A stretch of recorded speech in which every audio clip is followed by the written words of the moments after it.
Hi hi, എൻ്റെ പേര് Farsana. Introduce your self. Okay. എൻ്റെ പേര് ശരത് എന്നാണ്. ഞാൻ പാലക്കാട് നിന്നാണ് വരുന്നത്. ആക്ച്വലി ഞാൻ 2024 MBA കംപ്ലീറ്റഡ് ആണ്.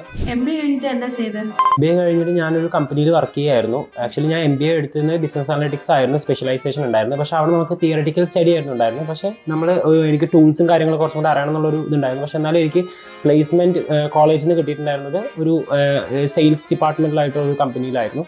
അപ്പോൾ അങ്ങനെയായിരുന്നു വർക്ക് ചെയ്തിട്ടുണ്ടായിരുന്നത്. ഒരു 1 year ഓഫ് എക്സ്പീരിയൻസ് സെയിൽസിലുണ്ടായിരുന്നു. പിന്നെ അതിന് ശേഷമാണ് എൻ്റെ സ്കില്ലൊന്ന് ബൂസ്റ്റ് ചെയ്തെടുക്കുന്നതിന് വേണ്ടിയിട്ട് ഞാനൊരു കോഴ്സ് ചെയ്യാം.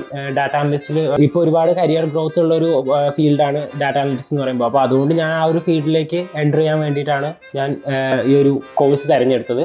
അങ്ങനെയാണ് ഞാൻ അതിനെക്കുറിച്ച് അന്വേഷിച്ചതും റിസർച്ച് ചെയ്തിട്ട് ഞാൻ ഈ ഒരു ഇൻസ്റ്റിറ്റ്യൂട്ടിൽ എത്തിപ്പെട്ടത്. എഡ്യൂൽ എക്സ്പീരിയൻസ് എങ്ങനെയുണ്ടായിരുന്നു? വളരെ നല്ലൊരു എക്സ്പീരിയൻസ് ആയിരുന്നു. ഈവൻ നമ്മുടെ മെൻറ്റർ സപ്പോർട്ടാണെങ്കിലും വളരെ എഫക്റ്റീവ് ആയിരുന്നു. പിന്നെ അതേപോലെ തന്നെ നമുക്ക് റെസ്യൂംസ് പ്രിപ്പറേഷനാണ് വേണ്ടിയിട്ടും പിന്നെ അതേപോലെ തന്നെ നമുക്ക് പ്ലേസ്മെൻറ്റിനുള്ള സപ്പോർട്ട്, മോക്ക് ഇൻ്റർവ്യൂസ് കണ്ടക്ട് ചെയ്യുക, അങ്ങനത്തെ ഒരുപാട് ഹെൽപ്പ് നമുക്ക് കിട്ടുന്നുണ്ട്. കമ്മ്യൂണിക്കേഷൻ ബിൽഡ് ചെയ്യാനും ടെക്നിക്കൽ ബാക്ക്ഗ്രൗണ്ട് നമുക്ക് സ്ട്രോങ് ആക്കുന്നതിന് വേണ്ടിയിട്ടുള്ള ഒരുപാട് ഹെൽപ്പ് ചെയ്യുന്നുണ്ട്. പിന്നെ അതുപോലെ തന്നെ എനിക്ക് ഒരുപാട് ടൈം വർക്ക് ഇരിക്കേണ്ട സമയം വരുന്ന സമയത്ത് തന്നെ എനിക്ക് 5 മണി വരെയാണ് ഓൾറെഡി ക്ലാസ് ഉള്ളത്. പക്ഷേ എനിക്ക് 6 മണി വരെയും എല്ലാം എനിക്ക് സാറ് എനിക്ക് വേണ്ടിയിട്ട് ടൈം സ്പെൻഡ് ചെയ്ത് എനിക്ക് ക്ലാസ് എടുത്ത് തരുന്നതിന് വേണ്ടിയിട്ട് ഒരുപാട് ഹെൽപ്പ് ചെയ്യാറുണ്ട്. സോ അതെല്ലാം വളരെ നല്ലൊരു കാര്യമായിട്ട് എനിക്ക് ഫീൽ ചെയ്തിട്ടുണ്ടായിരുന്നു.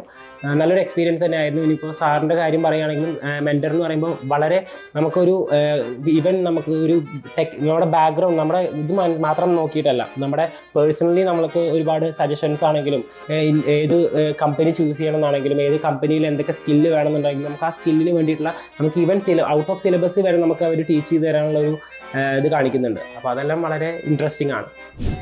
ഒരാൾക്ക് സജസ്റ്റ് ചെയ്യാൻ പറഞ്ഞാൽ ചെയ്യുമോ? ഷുവർ. കാരണം എന്താ വെച്ച് കഴിഞ്ഞാൽ എനിക്ക് എഡ്യൂറിൽ വന്നതുകൊണ്ടാണ് എനിക്ക് എൻ്റെ സ്കില്ല് ഡെവലപ്പ് ചെയ്യാൻ പറ്റിയതാണെങ്കിലും എനിക്കൊരു കമ്പനിയിൽ പ്ലേസ്ഡ് ആവാൻ പറ്റിയതാണെങ്കിൽ ഇപ്പോൾ ഈ ഒരു കമ്പനിയിൽ പ്ലേസ്ഡ് ആവണമെന്നുണ്ടെങ്കിൽ എനിക്ക് എൻ്റെ MBA ബാക്ക്ഗ്രൗണ്ട് വെച്ച് എനിക്കൊരു കമ്പനിയിൽ പ്ലേസ്ഡ് ആവാൻ പറ്റും. പക്ഷേ എന്താ വെച്ച് കഴിഞ്ഞാൽ എനിക്ക് ഇഷ്ടപ്പെട്ട ഫീൽഡിലോട്ട് പോകാൻ പറ്റിക്കൊള്ളുന്നില്ല. സോ എനിക്ക് അതിന് വേണ്ടിയിട്ടുള്ള സ്കില്ല് ആവശ്യമാണ്. അപ്പോൾ എനിക്ക് ആ സ്കില്ല് ഇവിടുന്നാണ് കിട്ടിയിട്ടുള്ളത്. പിന്നെ അതേപോലെ തന്നെ നമുക്ക് ഇവിടുന്നുള്ള സപ്പോർട്ടുകളാണെങ്കിലും, അതായത് നമുക്ക് ഇൻ്റർവ്യൂ സപ്പോർട്ട്, അതേപോലെ തന്നെ മെൻറ്റേഴ്സ് ഓരോ കരിക്കുലംസ് എടുക്കുന്നതാണെങ്കിലും വളരെ നമുക്ക് മനസ്സിലായിട്ടില്ലെങ്കിൽ അത് മനസ്സിലാക്കി തരും. എങ്ങനെയായാലും മനസ്സിലാക്കി തന്നിട്ടാണ് നമ്മളെ വന്ന് അവർ വിടുന്നുള്ളൂ. അപ്പോൾ അത്രയും എഫക്റ്റീവ് ആയിട്ടുള്ള ഒരു സിസ്റ്റമാണ് ഇവിടെ ഫോളോ ചെയ്യുന്നത്.